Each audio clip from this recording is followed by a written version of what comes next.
박근혜 대통령이 지난주 화요일 국무회의에서 아주 국회를 강하게 질타를 했었죠. 굉장히 발언 수위가 높았는데 그 이후 대통령 지지율이 어떻게 됐을까요? 그걸 자세히 한번 먼저 알아보겠습니다. 이남희 기자. 네. 예. 대통령 지지율이 좀 떨어졌나요?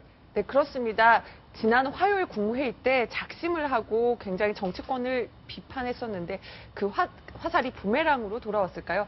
그 박 대통령 지지율이 지금 앵커 뒷부분에 지금 나오고 있는데요. 예. 오늘 나온 평가를 보면 일단 잘하고 있다는 지지율은 1%가 떨어졌지만 그러네요. 저는 여기에도 주목합니다. 잘못하고 있다. 예. 부정평가가 47%로 2%가량 상승한 것을 저는 좀 더 주목하고 싶습니다. 자, 그러면 이게 얼마 만에 이렇게 다시 잘못하고 있다가 늘어난 거죠? 일단은 계속 잘못하고 있다가 예. 더 부정평가가 긍정평가보다 낮았었는데요. 지난주에는 동률을 잃었고 이번 주에 바로 역전을 한 거죠. 예. 자, 그러면 이게 대통령의 발언 때문에 이렇게 된 건지 아니면 다른 요인이 있는지 궁금한데. 네. 자, 동정민 팀장 어떻게 보세요? 네, 일단은 지금 이것만 가지고 박근혜 대통령이 발언이 어떻게 된다라고 단정하기는 좀 어렵지만 박근혜 대통령의 작심 발언이 지지층을 모으는 데 효과는 있을지 모르겠지만 일단 중도 지지층까지 끌어오는 데는 일단 초반에는 좀 쉽지 않은 국면이다 이렇게 볼 수 있을 것 같고요. 네. 만약에 이런 지지율이 만약에 한 달 뒤, 두 달 뒤까지 계속 갈 경우에는 상당히 좀 박 대통령으로서는 큰 부담이 될 수밖에 없다라고 하는데, 이 부정적으로 나오는 이유가 조금 다른 것이 좀 눈에 띄었는데요. 네.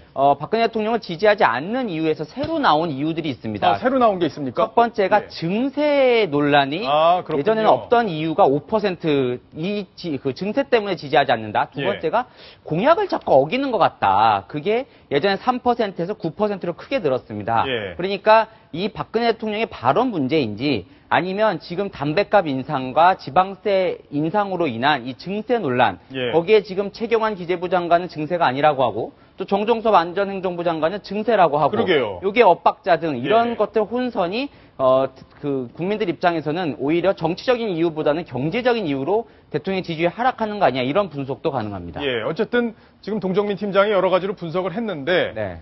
박근혜 대통령의 그날 발언, 국무회의 발언은 굉장히 세긴 셌습니다. 셌습니다. 어떤 예. 발언이었는지 저희가 한번 다시 정리했습니다. 국회의원 세비는 국민들의 세금으로 나가는 것이므로 국민을 위한 책임을 다할 의무가 있습니다. 만약에 국민에 대한 의무를 행하지 못할 경우에는 국민에게 그 의무를 반납하고 세비도 돌려드려야 한다고 생각합니다. 자, 지금 박근혜 대통령이 특유의 레이저, 이걸 네. 국회를 향해서 지금 정면으로 쏜 건데 네. 지금 여의도에서는 반응이 어떤가요? 네, 저 대통령의 발언은 일단 여의도의 입장에서 상당히 좀 불쾌할 수 있는 발언이죠. 예. 대통령이 삼권 분립을 그렇게 강조해놓고 세비 반납과 어떻게 보면 국회의원 배지를 떼라라는 해석이 가능할 정도인데 일단 대통령은 국민의 눈높이에 맞춰서 얘기를 했다 이렇게 본인이 생각할지 모르지만 일단 여의도 특히 여권 내부에서도 상당히 좀 저 발언은 좀 심했다라는 발언이 해석들이 많이 나오고 있어서 예. 이게 국민들의 눈높이에 맞춰서 지지율이 올라가지 않으면 대통령에게는 좀 부담이 될 수 있는 발언이 될 것 같습니다. 예. 그래서 지금 박근혜 대통령이 다음 주인가요? 24일에 이제 유엔에서 이제 기조 연설을 하는데 그 내용이 어떤 내용이 담길지 사실 이슈가 궁금하거든요. 네. 일단 내일 출국을 합니다. 박근혜 예. 대통령이 먼저 캐나다를 이제 거쳐서 22일부터 유엔에서 열리는 총회에 참석을 하는데요. 일단 제일 관심을 받고 있는 건 24일 마지막 기조연설입니다. 박근혜 대통령 기조연설에서 여러 가지 얘기를 하게 됐는데 일단 첫 번째 관심은 북한에게 새로운 제안을 할 것이냐. 지난 작년 5월 방미 때 DMZ 세계 평화공원을 처음으로 제안을 했거든요. 예. 그런 눈에 띄는 제안이 있을 것이냐. 두 번째는 일본의 위안부 문제를 유엔 모든 이사국들의 대통령들이 있는 자리에서 공식적으로 제기를 할 것이냐. 예. 여부가 관심이 되고요.